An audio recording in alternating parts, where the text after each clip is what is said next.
Just ahead on City Scene News, find out details on Crown Hill Park's final plan. We'll have details about the Jeffco Summer Lunch Programs, and we'll let you know how you can use your iPhone to connect with neighbors. City Scene News starts now.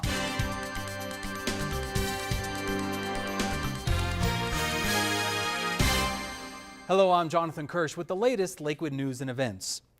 The next City Council meeting will be June 10th at 7 p.m. at the City Council chambers. Agenda items include amending the intergovernmental agreement with RTD regarding fast tracks, approving judges' salaries, ward boundaries, the rezoning of memory care at 8201 West Jewel, and amending several sections of the city law to match changes in state law on a number of issues such as interference of a police officer. To watch City Council meetings online, visit lakewood.org/council videos. The City and Regional Air Quality Council are teaming up again this year to reward Lakewood residents for helping to make the air cleaner. All you have to do is reduce your car trip by 2 trips a week and you could earn a reward. Last year, the program eliminated more than 860,000 vehicle miles traveled. The program will give the first 1,000 participants their choice of a bicycle shop gift certificate or a pack of bus passes. Sign up today at everytripcounts.org. Jefferson County Open Space has determined a final course of action for Crown Hill Park after receiving information from an extensive public involvement process. Jefferson County Open Space will replace the restrooms, the Park Information Center, add 3 accessible and staff parking spaces, and remove the fitness stations. The concrete pads at the 8 fitness station locations will be removed, regraded, and reseeded with natural grass. A small area north of the restrooms will be graded to create a flat surface to set up portable tents for nature programs. The necessary irrigation lines to water future tree plantings in this area will also be added.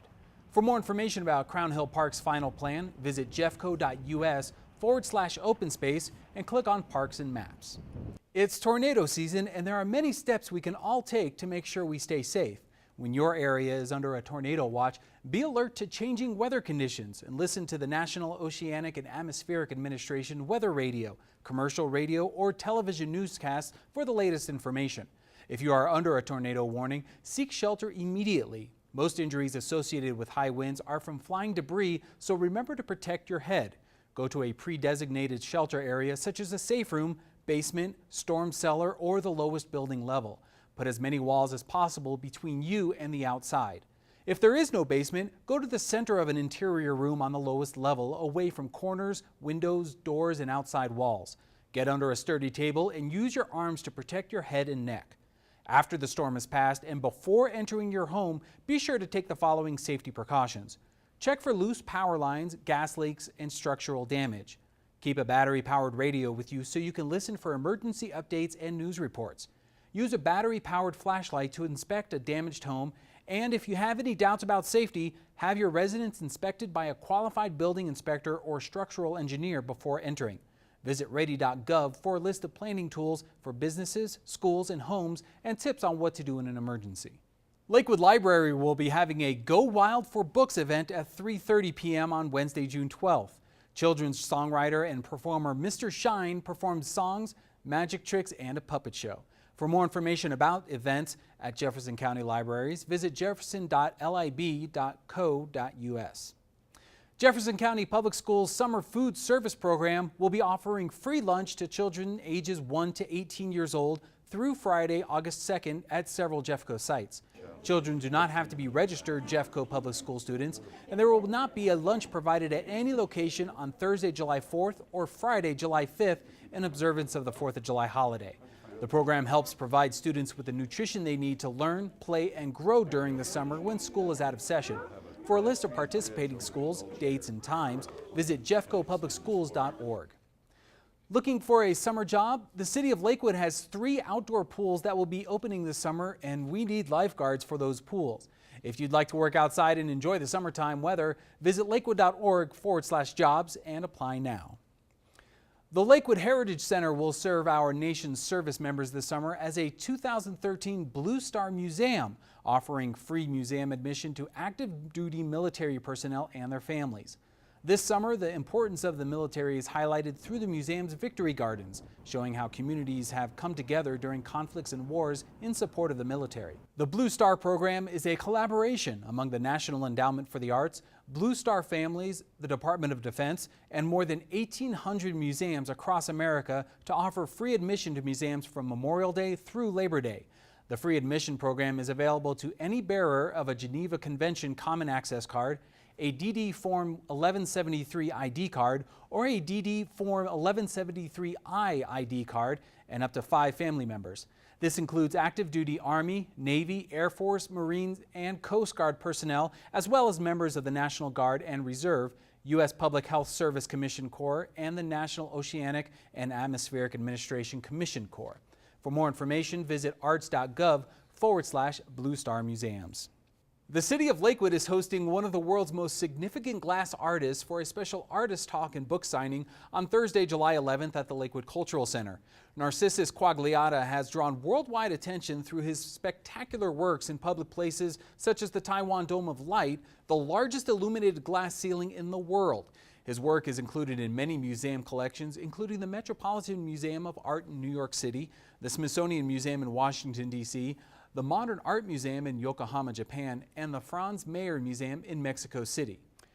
Don't miss this unique opportunity to hear Quagliata and pick up your own copy of his book, Archetypes and Visions in Light and Glass.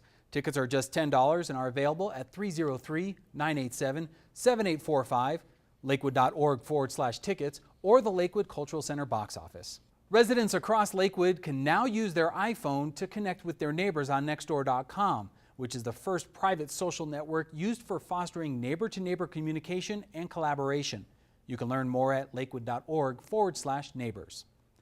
The West Chamber, serving Jefferson County, will kick off summer with Taste of the West, an annual community event showcasing local restaurants in Jefferson County on June 13th at the Lakewood Heritage Center from 5 to 8 p.m.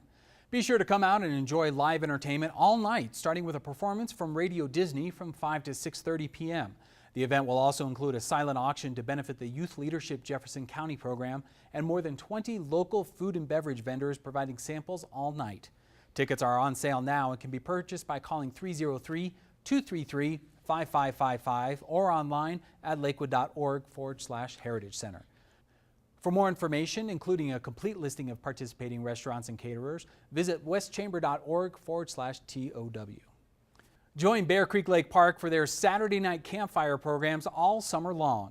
The programs are designed for fun and education for the entire family, and topics include summer safety, wetlands, reptiles, bats, and storytelling around the campfire. No registration is needed. Just show up to the amphitheater at Bear Creek Lake Park on Saturday nights at 7:30 p.m. from June 8th to August 10th to participate. For more information, call 303-697-6159. We'll leave you with a video highlighting Warren Tech's HUNCH program, which gives students a chance to work on projects for NASA. The video was produced by student Diami Watchman. And remember, for the latest Lakewood news and events, visit lakewood.org/stay informed. I'm Jonathan Kirsch. Thanks for watching. I think it's cool because you get to say, like, I worked with NASA. Someday this project could actually be on the ISS. You get to work on things that are going to change people's lives. How many high school students get to say that they built something for NASA?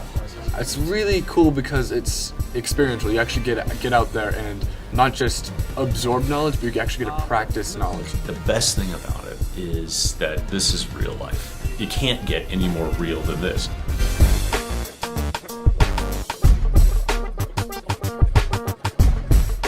HUNCH is a partnership that we have with the NASA program. HUNCH stands for High School Students United with NASA to create hardware. The NASA group has given us the opportunity to develop some experiments and testing them out on ultimately the zero-G plane. They're engaged in real life projects. By getting the actual hands-on experience, you can't learn a better way than that. The students are working for NASA. Their ideas are things that NASA's said they'd like to see. Their aim is to get this experiment up to the ISS, which is wonderful. I really like working towards that goal of getting into space. I'm really excited more about the project and see how it will succeed. Right now, astronauts, they do not have anything to cook their food. Crack an egg and cook an egg. The idea to start it that simply. It's what does it take? What does it take to get the egg out of the shell? What does it take at that point to get it from there to something where we can cook it? What happens when you cook it? Does it behave the same as it does here? The egg cracker experiment is to successfully extract the egg, raw egg, out of a shell and be able to put it into a plate. We put an egg right in here, and it cracks it by pushing the egg down into these blades. It's going to do that while it's spinning to sort of recreate a flicking action. And the plate is being inserted into our egg cooker that the students designed. High, low, and double dense. Okay. So it makes different cross patterns. And with that, we're going to try to successfully cook a raw egg to medium, over medium, or sunny side up. We want something along those lines. So right now I'm working with the Arduino to fully control the egg cooker. So what it does is right now it's taking temperatures from 6 sensors, and then what the Arduino can do is take those temperature readings and then either make it hotter or make it cooler. And so far we've been super successful, but we just got to keep practicing and practicing and practicing with the cooking of the egg. Really good. The biggest player is, of course, Warren Tech. We also have Lakewood on board. You know, we work closely together, the Lakewood High School students and the Warren Tech students. The teacher, Matt Brown, goes between the two schools, so we have some really good resources and shared abilities along that line. My name is Matthew Brown. I work at Lakewood High School in the HUNCH program. The experiments these kids are doing is related to the need for plants in space. So they're developing a plant chamber to grow vegetables or plants, flowers, whatever they want to in space. I mean, gravity or lack of gravity is a huge challenge. Water acts differently, and we deal with a lot of water. You know, how that acts in space is very different than how it acts here on Earth, and that's driven a lot of their designs. There are 2 spots for plants in this chamber, and the third hole will be filled with vortex so that air can be let in, but water won't be let out. It's removable. It can be replaced if the plants are to die on the International Space Station. We've tied it with aquaponics so that we can use natural nutrients from fish. So then now they have fish as well up there, something living, an animal of sorts for them to take care of. This is pretty much our water tank and fish tank for both our running systems. So this is what provides the water, and using an aquaponic system of nutrients from the plants will come to the fish that are in here, and the fish will have waste that will provide nutrients for the plants. From this class, I've learned how to grow plants out of poop. That's poop. Another big challenge for me in this is trying to teach students that this isn't just some theoretical project. They're actually an employee of NASA, and we've got to adhere to their deadlines, and we've got to meet their expectations. Eventually this project will actually be a real-world thing that is used on the ISS to help astronauts have a better life. The students are putting all this effort into these projects that they know will go somewhere. Somebody will use the experiences down the line. So that's basically what we've been working on, is designing and building and testing this plant chamber for the ISS. The students who are working on building the zero gravity experiments, those students get to fly in zero G, and we'll go down to Houston. The trip in Houston went very good. There's a lot of success in the project with the flight, and it was a lot of fun as well. When we first arrived, we went to Ellington Airfield. We kind of got acclimated, we got badged, we got oriented. But don't get sucked into a jet engine, that's bad also. They were pretty strict. I mean, it's definitely like a NASA government place, so they had us check out all the tools and make sure that we were like actually working and not just messing around. NASA's expectations were to make sure that we were flight ready and to see that our project was a success. The students work with the NASA engineers, with HUNCH coordinator, Flo Gold, and various other people that volunteer from the local community around us. We got to tell everybody about our project, show our safety requirements, and make sure that we were ready to fly. We worked to make sure that all the systems were going to run and came up with backup systems in case it broke on the first flight and we needed to change it before the second flight, which was good. And the reason we're doing this is that we need to see if these devices that we've built are going to work in zero G. There was a lot of process we had to go through, from getting our flight suits to the medication, from setting up to the egg, and then making sure everything worked before flight. Then we took it on the flight and tested everything, and that was pretty exciting because our teardrop shape worked. Well, I'm hopeful that the experiment will work, but you never know, something could go wrong. I guess we'll find out on the flight. I think it's gonna go pretty well. We're all set to go, and just hopefully it'll work out. There's this Boeing 727 that's been outfitted to do this. They've taken out all the seats and padded the inside.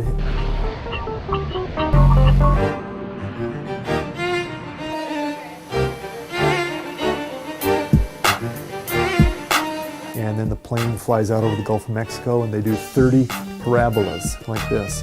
And from about here to about here, it's 0G.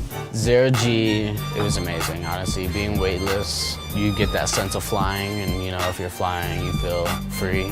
It was pretty cool to be weightless. It was like being in a swimming pool without all the water. The experience of being in 0G is phenomenal. There are more people who have been to the top of Mount Everest than have actually flown in 0G. On the zero gravity flight, for the majority of the parabolas, they wanted us working hard, and then the last few we got to play.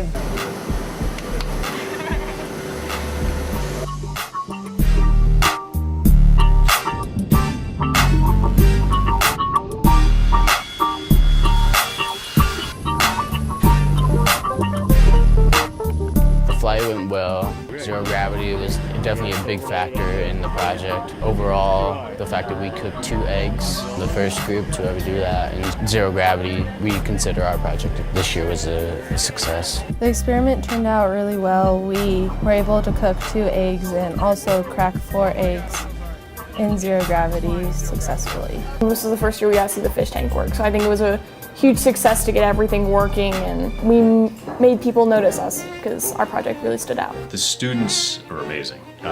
There's really no other way to explain it. Something that just a bunch of high school students created could eventually make it into space, I think is a cool idea. You know, when you're studying out of a textbook, you're not really doing something that somebody later on is going to use. I think that's just unparalleled in education right now. It's an amazing opportunity. I don't think I could be doing anything better with my time.